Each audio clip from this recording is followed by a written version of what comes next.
Alrighty, good morning, guys.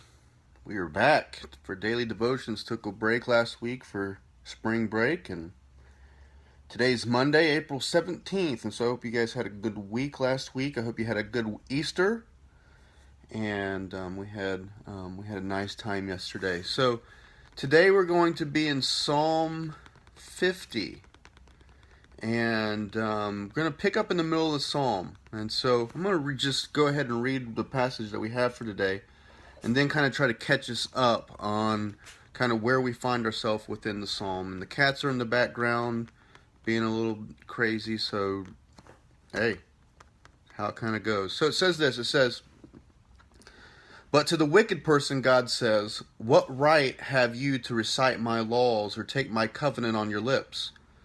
You hate my instruction and cast my words behind you.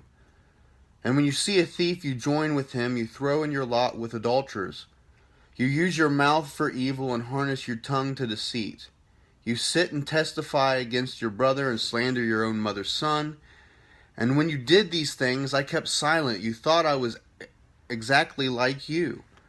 But I now arraign you and set my accusations before you. Consider this, you who forget God, or I will tear you to pieces with no one to rescue you. Those who sacrifice thank offerings honor me, and to the blameless I will show my salvation." And so, like I said, we're kind of picking up in the middle of this psalm. So to give you a bit of the context of what's going on here, God has assembled his people and all of the peoples of the earth, and is bringing judgment not on the Gentiles or the pagan nations, but he's actually bringing judgment, or he's giving warning to his own people, mainly because they have made covenant with him and yet aren't living as the people of God. And so remember that when we're in relationship with God, that with the relationship with God comes the responsibility to represent him to the rest of the world. And that when we say that we are in relationship with God, when we say that we are Christians and yet we don't act like it, it's essentially hypocrisy. Jesus calls these people hypocrites, the idea that we can say that we are the people of God and yet we don't act like it. And so what kind of caught my attention this morning was verse 22 and 23. And I'm going to read it again to you. I'm going to read it from the New King James, because sometimes the New King James does a better job, especially with the Psalms, of kind of articulating what the writer's trying to say. He says, "Now consider this, you who forget God, lest I tear you in pieces, and there be no deliverer.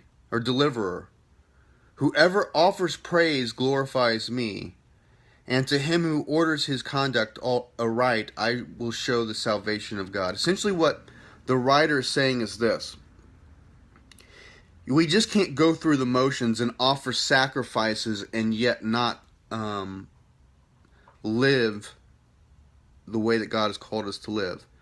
To offer sacrifices, especially for the Jewish people at this time, is a form of worship. But for them there is a worship without works. And not works to bring salvation, but simply a demonstration of what it looks like to live as the people of God, that with relationship comes the transformation of our lives. It should change us from the inside out. And what God's calling his people out on in this psalm is simply, hey, you're worshiping me, but there's no works behind it. You're still a mess. You're still entering into the sins of the world. And I'm calling you to be better than that. I'm calling you to live a better way. Jesus kind of says sort of the same thing to the religious leaders in Matthew 15, where he says, and he's quoting Isaiah. He says, "These people draw near to me with their mouth, and they honor me with their lips, but their heart is far from me, and in vain they worship me."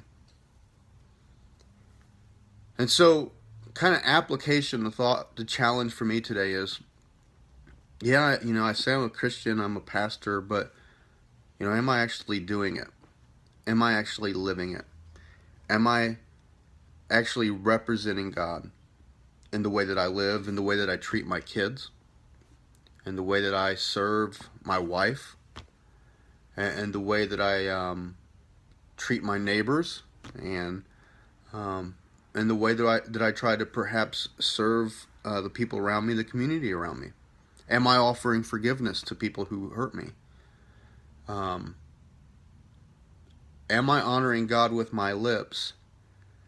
And am I honoring Him with my heart and with my deeds? There is worship, but there's also works. And the two can't be separated. That we have to, and true worship is always going to bring works, because true worship is always a transformation. It begins with our heart, then moves to our hands, where we're doing the stuff.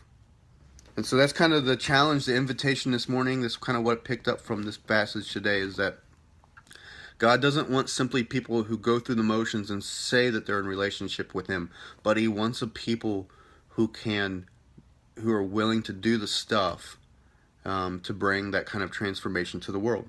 So, hope that makes sense to you guys. And today's Monday, so it's Make a Difference Monday, I think. And I think that's the hashtag for the day. I know it's corny, but make a difference today. People need it. People need encouragement. They need love, care, and I think that's what we're called to do. So I hope you guys have a good Monday. It's beautiful outside. I think spring is finally here, and we will catch you guys tomorrow. And so have a blessed day. See you guys. Love you. Bye.